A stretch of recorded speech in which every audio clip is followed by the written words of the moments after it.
Je t'ai parlé dans ma dernière vidéo de la conscience incarnée, cette extension de la pure conscience qui s'identifie, explore et fait l'expérience temporaire de l'hypnose pour faire l'expérience de l'humain.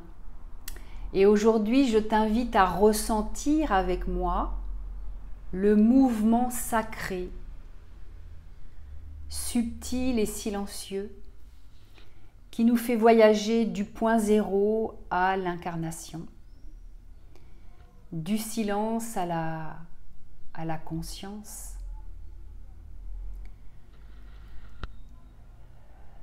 Il y a ce qui ne peut être nommé, l'absolu, le silence, le sans forme. L'absolu est sans savoir, sans regard, sans sujet, sans objet. Il ne se connaît pas, puisqu'il est. C'est le tout non manifesté. Et on ne peut rien en dire. Il contient tout sans rien que je ne puisse saisir. Il est source silencieuse, d'où pourtant jaillit une onde. Alors je vais le dire comme ça parce que je ne sais pas définir ce frémissement qui n'est pas encore une énergie, pas encore un mouvement non plus. L'absolu n'est pas conscience, c'est. Et pourtant, la conscience émane de l'absolu. Elle est la première expression de l'origine et l'absolu, lui, reste au-delà même de la conscience. Pourquoi ? Parce que la conscience implique déjà une relation. Il y a un sujet qui perçoit un objet observé, un espace entre les deux. Même la conscience la plus pure, vide, non identifiée, reste un champ vivant qui sait qu'elle est. En revanche, l'absolu, lui, ne sait même pas qui il est. Il est simplement avant l'être, avant le jeu. Imagine maintenant un océan, totalement immobile, sans vagues, sans contours, sans limitation, sans lumière. Tu ne peux pas dire qu'il est conscient. C'est. Un point, c'est tout. Et pourtant, de ce silence d'océan, naît des vagues de conscience. Elle commence à percevoir, à ressentir, à se mouvoir. Mais l'océan, lui, n'est pas la vague.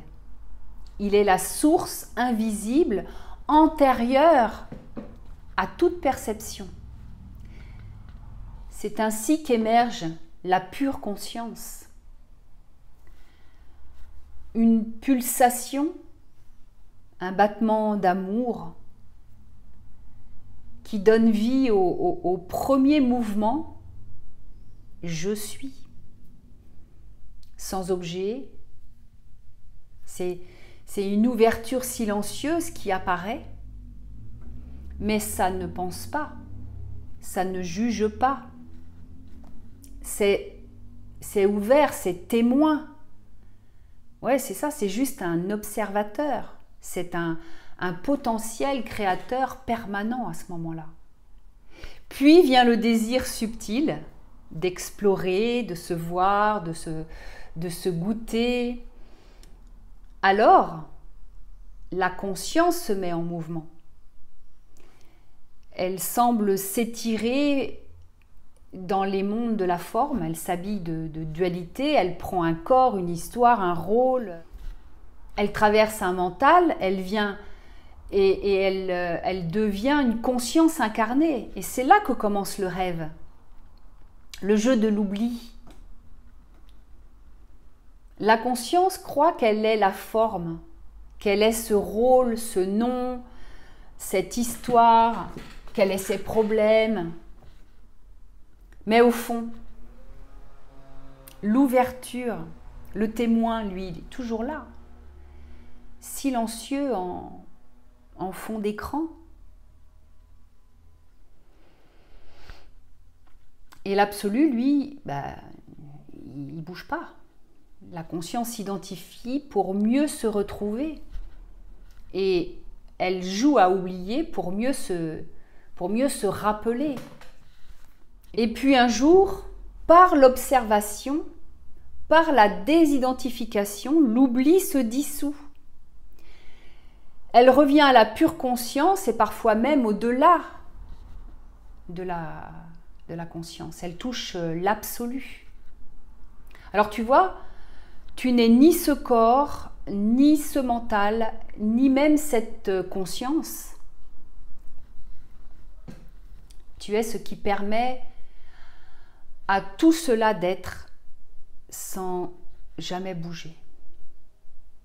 Tu es silence avant toute chose. Et dans le langage de la physique, ce silence porte un autre nom, hein, le point zéro. C'est le vide quantique.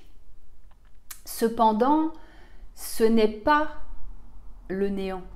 C'est le silence avant même l'énergie, avant un champ invisible plein d'énergie latente, en mouvement perpétuel, fluctuant,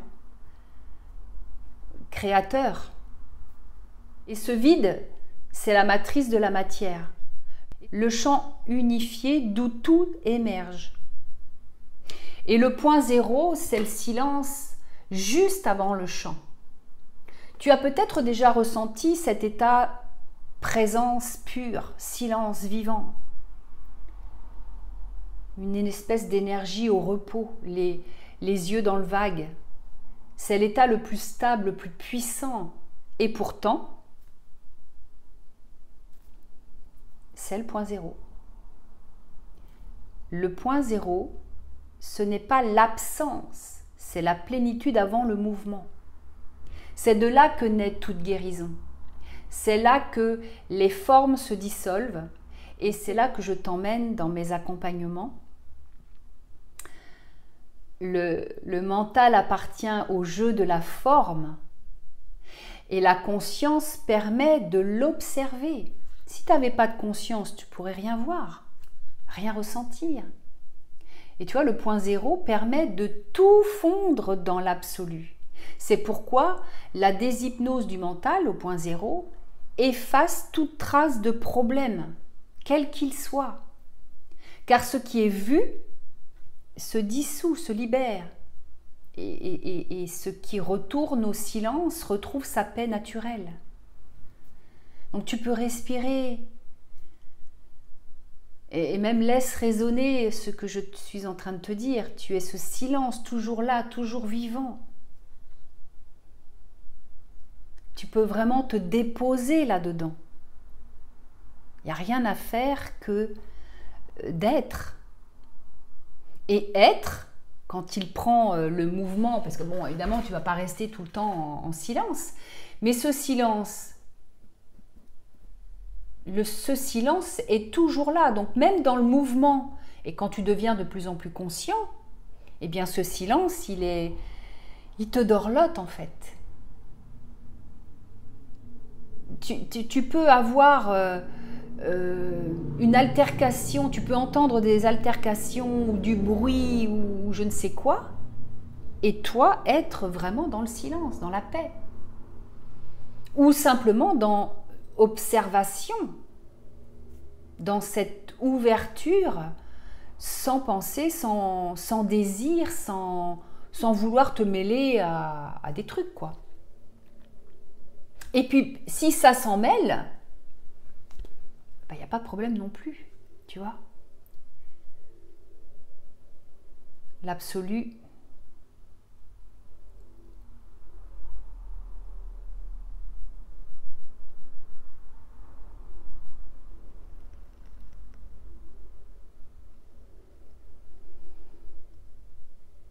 Je te referai des vidéos là-dessus, peut-être, parce que c'est un sujet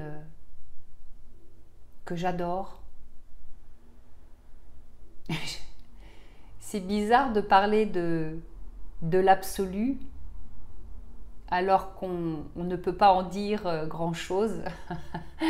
C'est bizarre, hein. Ouais. Moi, j'ai envie d'en parler de ce truc-là. Ça me fait pétiller, ça me donne de la joie. Il y a vraiment un désir de se tourner vers ça. J'adore. Je vous dis à très vite.